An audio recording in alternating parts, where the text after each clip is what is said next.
Falei, mas eu queria mudar de assunto, Nicolas, para falar do caso da Polícia Federal, em que a gente falou bastante aqui, que a gente não sabe exatamente o contexto, que cada mensagem que foi publicada ocorreu, mas a gente vê um ruído aí em determinado momento entre Malafaia e Eduardo, em outro momento entre Eduardo e Tarcísio, entre Eduardo e o próprio Bolsonaro.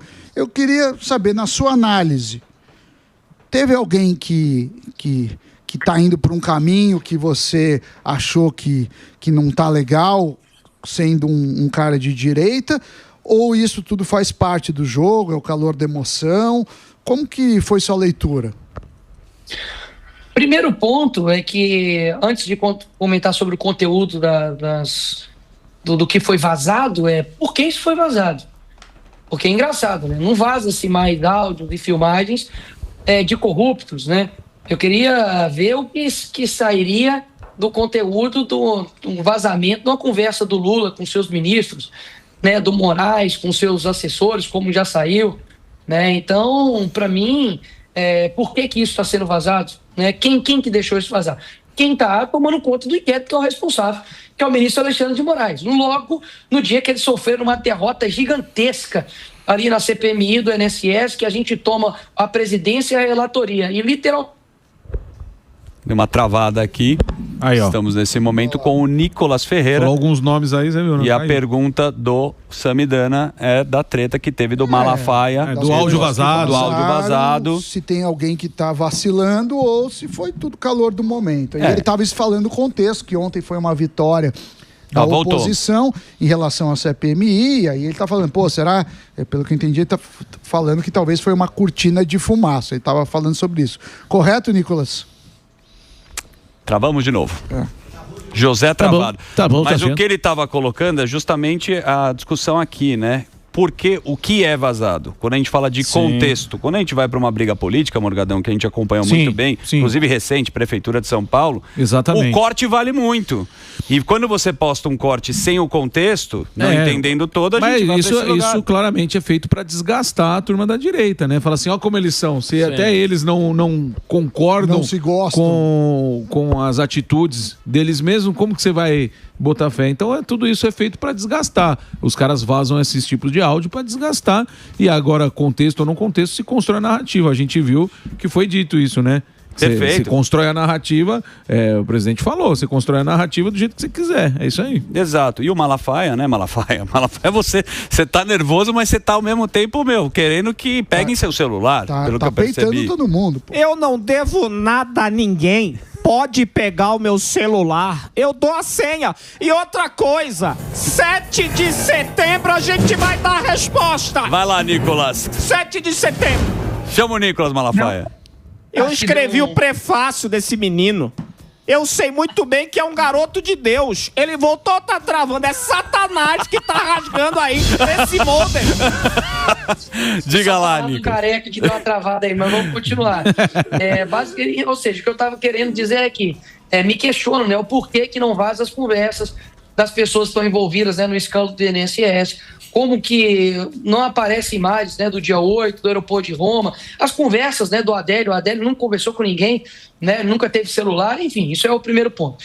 Com relação ao conteúdo, meu amigo, como que eu vou, digamos assim, querer dar um julgamento a respeito de uma conversa privada de alguém? Lógico, eu tenho meu julgamento aqui privado, eu vou manter no privado para poder não expor ninguém a respeito de uma mensagem, talvez do Eduardo ali com o seu pai, do Silas Malafaia, o tom que ele estava falando com o Bolsonaro. Meu amigo, privadamente a pessoa conversa do jeito que quiser com o outro. A questão literalmente não é essa. A questão é que os atritos que ali aconteceram, seja do Eduardo com o Tarcísio, do Silas com o Eduardo, são atritos que só mostram que cada um tem independência. Que o Silas Malafaia é um cara independente, chegar e de cobrar quando acha que está errado, de falar o que ele acha que está certo. O Eduardo também da mesma forma com o pai dele com ele, enfim, relacionamento familiar. Nicolas, você concorda ali com o que o Eduardo colocou ali com o Bolsonaro com relações ali aos xingamentos e tudo? Obviamente que não, isso não vai ser meu papel. Mas assim, é ele com o pai dele. Eu não tô na posição de ser analista de conversa privada dos outros. sabe? Principalmente entre um pai e um filho.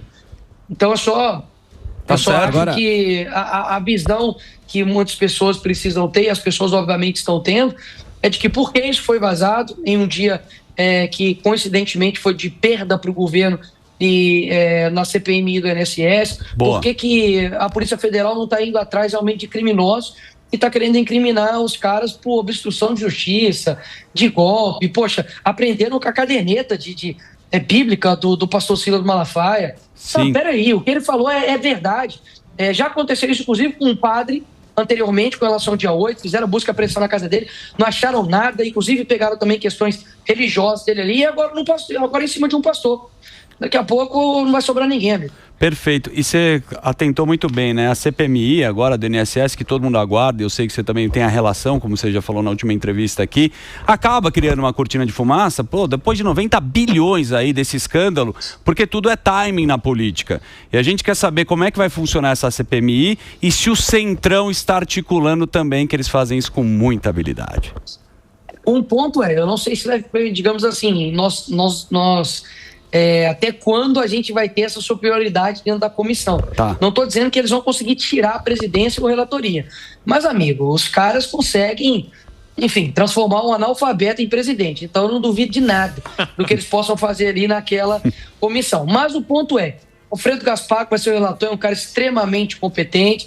Senador Carlos Viana, espero também que ele faça um bom trabalho, já deu posicionamentos firmes com relação até mesmo ao impeachment do Alexandre de Moraes. Então, espero que ele realmente faça uma investigação bem séria sobre as fraudes do INSS e chame os responsáveis, né? O irmão do Lula, as pessoas ali da CONTAG, que foi responsáveis pelos maiores descontos indevidos no INSS, enfim, ministros que estiveram relacionados naquilo dali, o próprio Carlos Lupe, e assim, tem uma surpresinha aí, vamos ver se eu consigo uma vaguinha agora nessa CPMI do INSS para dar um foguinho aí nesse time aí, pra gente ajudar a investigar esse roubo aí. A gente tá torcendo, fala aí, Albeta. Ô Nicolas, o próprio Malafaia, né, no depoimento dele, ele falou do 7 de setembro, falou que o 7 de setembro vai ser gigante, a resposta vai ser lá.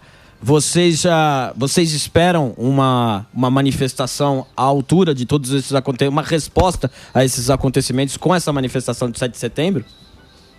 Olha, a direita ela costumou fazer manifestação só assim, gigantesca, né? E eu acho que momentos assim de manifestações gigantescas muitas vezes acontecem quando a sociedade está em eclosão, quando acontece um fato, enfim, muito de unidade, né, que une muitas pessoas, como aconteceu, por exemplo, na época da Dilma, de Copa do Mundo, enfim. Independente de quantas pessoas estiverem, Aldo, as pessoas precisam compreender que a rua hoje é da direita.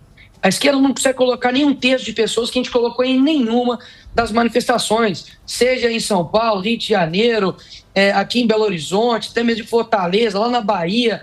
Enfim, a gente colocou milhões de pessoas nessa última manifestação nas ruas de todo o nosso país. Então eu espero que sim, de fato, a gente consiga tomar as ruas mais uma vez, mostrar não somente a nossa indignação, mas que nós existimos, estamos aqui, que nós estamos posicionados, e fazendo dessa forma, a gente está fazendo exatamente o que eles não querem que nós façamos. E é exatamente por isso que eu faço.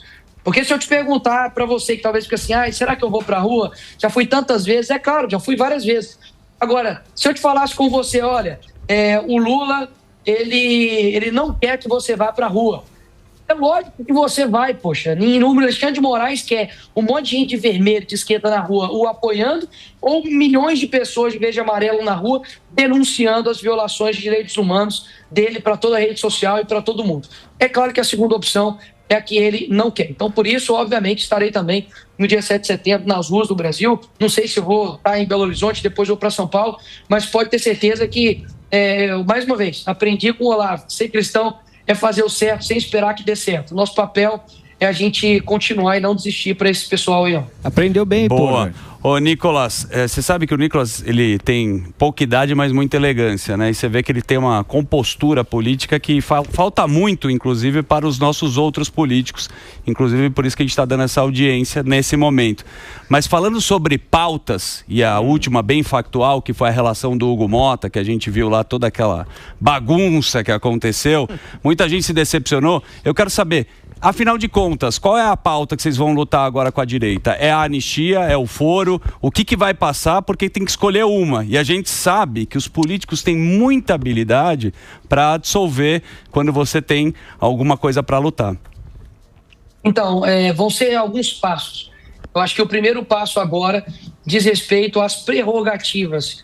Ou seja, a gente precisa blindar o Congresso, porque há hoje uma chantagem feita pelos ministros em cima dos deputados e senadores. Eu acredito que depois disso, ou um ou outro, ou a própria anistia, ou depois da anistia, o foro, ou vice-versa. Quem dera se o desejo de mudança refletisse na velocidade que a política tem ali em Brasília, mas não é dessa forma. A velocidade da política não é de acordo com o nosso desejo de mudança, infelizmente. Então são várias travas, são complexidades. A gente fez uma ação que mobilizou o Brasil inteiro, viu o que nós fizemos ali, conseguimos trazer partidos para, digamos assim, para ter o nosso apoio, porque não dá para poder ficar isolado dentro de uma casa. Ok, seria lindo, geraria adrenalina, tomaram uma ação enérgica, mas e aí? E no outro dia, e no outro dia, e no outro dia? O que aconteceria? A esquerda, principalmente, os outros partidos, nos isolariam e a gente perderia a força para poder apoiar qualquer outra pauta subsequente. Nós temos um Congresso com mais deputados de direita, senadores de direita, do que há 15 anos atrás. Isso é sem dúvidas. Mas não temos ainda uma quantidade, por exemplo, para poder fazer um presidente da Câmara, para poder fazer um presidente do Congresso, do Senado. Então, por isso que as eleições são importantes, para que a gente mude esse cenário do Congresso e consiga fazer as mudanças necessárias para que a gente tenha, de fato, um poder real. Hoje nós temos já um avanço muito maior do que há 10 anos atrás, mas ainda não é o suficiente para fazer todas as mudanças estruturais. Então, pare para pensar, nós somos hoje minoria em frente ao centro, em frente à esquerda. Ou você faz a articulação e conversa para você poder ganhar algumas pautas, ou você vai ficar isolado e beleza, toma aqui uma palma e meia para você, fica isolado e não gera nada.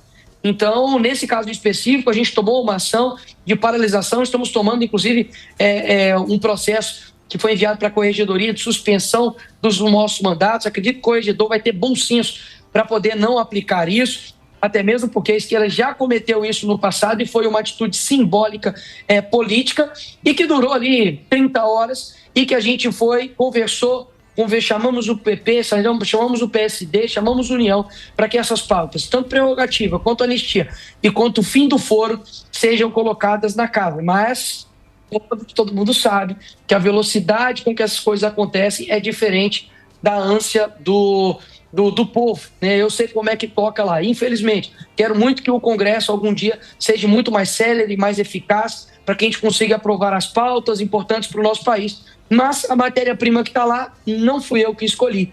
Foi o Brasil como um todo que escolheu a maioria dos deputados que estão lá e que muitos deles, infelizmente, não fazem o papel deles de representar o povo. Então, eu tenho que trabalhar com as cartas que eu tenho na mesa. Boa, e eu digo uma coisa pra você, 2026 é logo ali. E o Zema já falou que é verdade. Que tá na corrida presidencial. É verdade. Convê no Pai Eterno, aqui estou para servir todo esse Brasil. Já pagamos todos os servidores das Minas Gerais e vamos fazer com o Brasil todo também, com a ajuda do Nicolas também. Tamo junto, viu, Nicolas? Tô junto com o Nicolas. Abre um buraco, como a gente sabe, para o governo de Minas Gerais, que me parece que... Eu apoio esse menino. Eu apoio. Vai ser o melhor governador de Minas Gerais depois do meu nome. E você está nessa corrida para o governo? Você ainda tem essa iniciativa, Nicolas? Não falei nada a respeito de governo. Opa! As pesquisas me colocam. Deixa aí. Me colocam, inclusive, numa boa posição aí. Fico em primeiro lugar em vários cenários. Sei que Minas Gerais, de fato, precisa de um representante no Executivo, né, que continue tocando o Estado, olhando para as questões estruturais aqui, principalmente no âmbito de segurança pública, de saúde, educação, que são sempre os pontos mais atenuantes aqui para os mineiros. Mas, por um outro lado, eu sei que o meu papel em âmbito nacional, principalmente na luta que a gente vai ter nos próximos anos, de pesos e contrapesos com o Judiciário, com o próprio STF, de pautas legislativas ali no Congresso, existem várias outras posições dentro daquela casa que é possível da gente ocupar. Estou literalmente no meu primeiro mandato como deputado federal, fui 2 anos de vereador e agora, ano que vem, completam-se 4 de deputado federal. Então, eu acho que é tudo um caminho. Eu sei que talvez isso possa parecer maluquice para quem é do establishment, né, político. Pô, tá em primeiro nas pesquisas, é bem avaliado e com certeza pode atingir uma vitória. Mas eu penso em diversos outros aspectos, porque eu não estou decidindo comprar uma bicicleta, né? Eu estou decidindo tanto o meu futuro quanto o futuro também do meu estado. Mas pode ter certeza que eu estou tratando isso com carinho. Se for para ser, eu caio para cima e, enfim, vocês vão ver que campanha e vou dar o máximo para obter a vitória.